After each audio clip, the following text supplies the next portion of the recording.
the architect herself of the SiriusXM UrbanView channel. She's looking left, she's looking right. She is the amazing Karen Hunter. All right, and the crowd goes wild. Down goes Frazier. Down goes Frazier. What's up, Lurie Daniel Favors? Hello.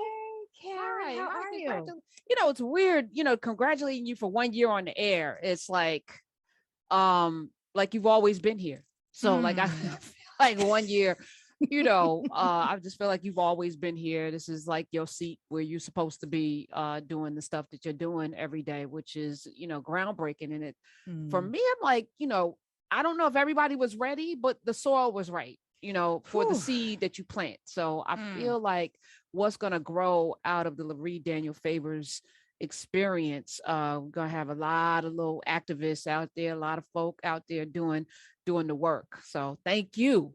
Thank you. And I'll tell you what, they say opportunity, when it strikes, you better answer the call. And Karen, I got to be honest with you, because you may remember, I was like, oh, Karen, I don't know. Do you think I can really do it? And you was like, do what? What? Are you serious right now? Is this a real question you're asking me right now? So I got to be honest with you. You have said before about how your first 7 years on the air, you were tilling the ground, right? You were preparing the ground, preparing the soil.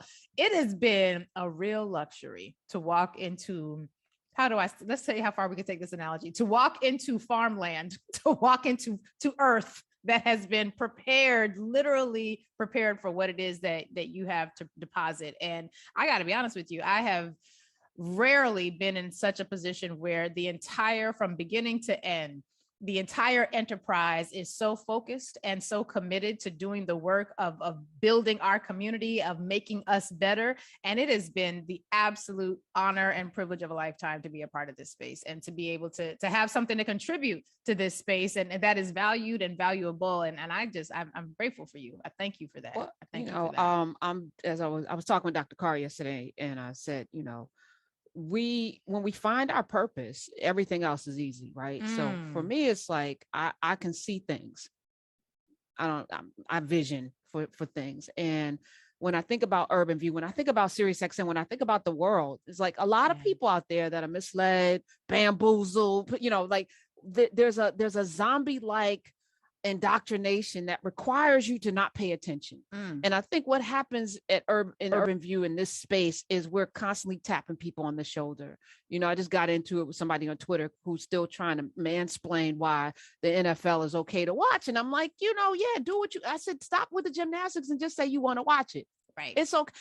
Though, in your heart of hearts, though, that there's an oppression, that there is a disrespect, but you just want to watch it. Just be honest about it. Yeah. But then you got to sit in that discomfort. And nobody wants to be uncomfortable. And I get it. Yeah. But that's where the change happens. And if you sit in it long enough, I started watching the Bel Air show, and I want to like it. But then the N word is every like in the music, in the greetings. And I'm like, the writers couldn't get in the room and just like, we're now evolved, and just remove it.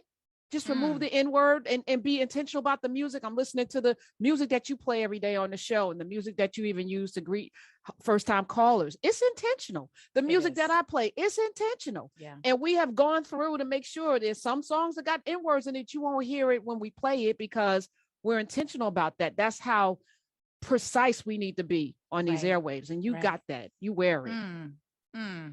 Well, the model has been set, right? And so when you have a good example to follow, it's easy, and like when you have that space, and it's funny because we actually in the next hour are going to be talking about the NFL. I saved it for today because I wanted to make sure we had some time. I wanted to give people who watched enough time to have the emotional space to enjoy it. Like, shout out to my grandpa-in-law, Papa, who's been a Rams fan since before I even took my first breath. And he was like, for the first time, got to watch this team. I was like, you know what, Papa, you go. So I held a day. I didn't want to do it yesterday, so people would have the time that they need to enjoy what they enjoyed. But we're going to talk about it in the next hour.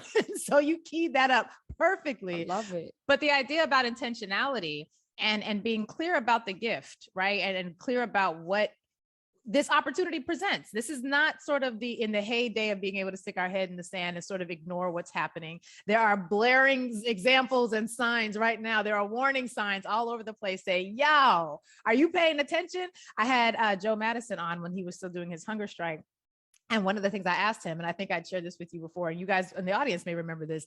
I'd asked him, how bad could this get, Joe Madison, if we don't get these voting rights? How bad could this get? And he was like, I couldn't see him because he wasn't on camera, but I could imagine him sort of looking at me like puzzled, like, if this little young girl don't. And he was like, imagine asking that question in 1877 when the lynching campaigns are starting and Jim Crow is getting its footing and the lawsuits and the courts are going to step in and support whites. I mean, he just went off and I was like, And right now, we've got all of these signs. We've got the rollback of voting rights. We've got the end of reproductive justice. We've got all of these signs that clearly say this little 58-year experiment of civil rights and this little integration thing that we've done, we're ending it. We're over. We're no longer going to do it anymore. I've got to be honest with you. I don't know what it's like to live in a world where explicit white supremacy is the norm and violent white nationalist terrorism is the expected outcome of the day. I know what it is to be surprised by it. I know what it is to see it and be like, oh, snap, they doing it. Dang, they doing that too.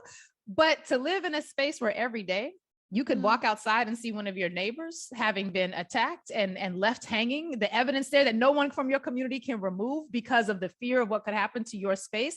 We've never lived in that time. We who are alive today, if you are Gen X or younger, we don't know what that's like.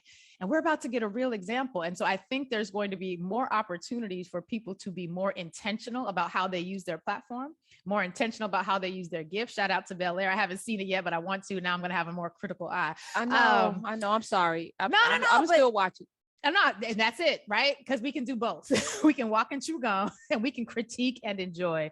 But I think we're going to have a lot more opportunity in the days and months and weeks to come where people who have platforms are going to have some real decisions to make about how intentional they want to be and what it is they want to support and advance, because you're not going to be able to sort of stay behind the line of I didn't know and I wasn't sure and it was just entertainment for much longer. I'm going to push back on the you don't know what.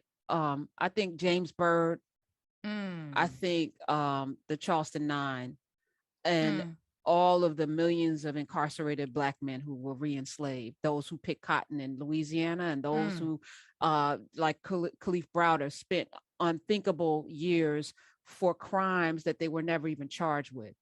We know what that outward assault is, even if it's just microaggressions in the office. But we have been conditioned to bury, to ignore and to put our heads down and keep moving because that's what our ancestors had to do. Yeah. And I'm saying we are required to do more because we're not literally in shackles and we don't have a whip at our back.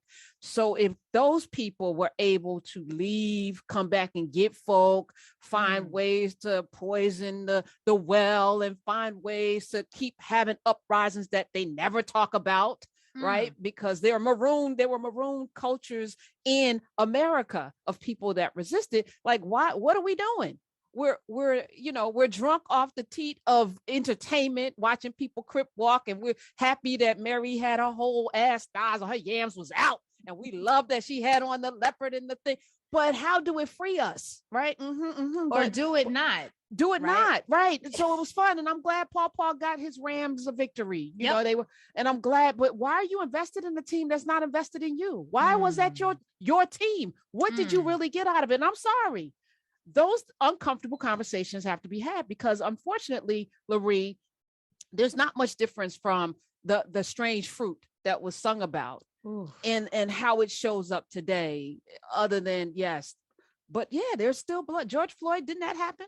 I saw Eric Gardner, Mike Brown. Now we got social media. That's the only thing connecting the dots. And we have a greater sense of entitlement to whiteness access, right? Like having access to whiteness is sort of a part of the Gen X and younger entitlement, right? Like, no, we're supposed to be in these spaces. What do you mean? Like, I'm supposed to be here. Whereas before we realized, no, this place was not meant for you. And I don't know what you're doing here, but you ain't gonna be here long. But we now have an entitlement to this access to whiteness, so much so that we can't imagine a life of luxury without it. We can't imagine a life of pleasure without having this type of access. And one of the things that is I'm realizing, or I'm reading in this book, Free Water, Amina Lukman Dawson, I think you had her on as well. One of the things I'm realizing is that once they got free, they needed a different set of skills. because them slave skills, that they were going to stay enslaved so long as they had slave skills as their primary MO. And until they learned how to be free people, they would not be able to be free people. And that's kind of a lesson we're still going to learn today. Well, you're still sitting in the seat teaching. 1 year, it's been a year. Again, it seems like you've been here forever. And I'm so incredibly proud of the 2 hours that you have. Thank you. Every day. I'm just, I want to see a little more fun, Lurie Daniel Favors.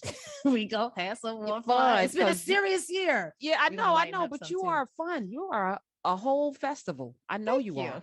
Thank you. We're going to fest this year. I so appreciate you joining us today and stopping by, giving us some of your time. The architect herself.